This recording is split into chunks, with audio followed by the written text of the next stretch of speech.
हमारा टॉपिक है separation of power. ठीक है, तो सेपरेशन ऑफ पावर को अगर हम बहुत ही ईजी वर्ड्स में देखते हैं तो देखो नाम से ही पता चल रहा है सेपरेशन ऑफ पावर कि पावर को सेपरेट करना मींस एक पावर का बंडल है। ठीक है, मान लो हमारे पास किसी वुड का किसी लकड़ी का हमारे पास बंडल है जिसमें हमारे पास 3 लकड़ियाँ हैं, तो उसको हम सेपरेट कर रहे हैं मीन्स तीनों लकड़ियों को हम अलग अलग कर रहे हैं। So like power separation of power की पावर को हम बंडल मान लेते हैं लकड़ी का और उसको हम सेपरेट कर रहे हैं 3 पार्ट्स में। First is legislative, executive and judiciary. Legislative कौन होता है?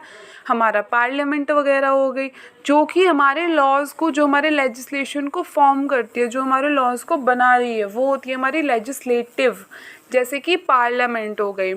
ठीक है, एग्जीक्यूटिव यानी कि जो हमारी कंट्री की एग्जीक्यूटिव ब्रांच होती है, जो उस लॉ को, लेजिस्लेटिव जब उस लॉ को बना देती है तो जो एग्जीक्यूटिव होती है वो उस लॉ को इन्फोर्स करने में हेल्प कराती है। इन्फोर्स करना, लॉ को एग्जीक्यूट करना, लॉ को रिस्पॉन्सिबिलिटी होती है हमारे एग्जीक्यूटिव पिलर की। फिर लास्ट में आता है हमारा जुडिशरी, यानी कि जुडिशरी कोर्ट्स हो गए जो कि हमारे लॉ को इंटरप्रिटेट करते हैं और सही डिसीजन लेते हैं।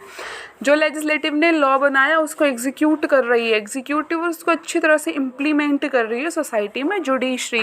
तो जब हमारे ये 3 ऑर्गन्स गवर्नमेंट के मिलकर चलते हैं तब हमारा बनता है एक लॉ। ठीक है, और लॉ को यूज़ करा जाता है। तो ये होता है गाइज हमारा सेपरेशन ऑफ पावर, जो कि एक कंट्री के लिए बहुत ही ज़्यादा यूज़फुल थिंग होती है, जो कि बहुत ही ज़्यादा ज़रूरी होती है। इन तीनों पिलर के बाद, इन तीनों पिलर के अलावा हमारी कंट्री ढंग से वर्क नहीं कर सकती। सो यहीं पर हमारा टॉपिक सेपरेशन ऑफ पावर ख़त्म होता है।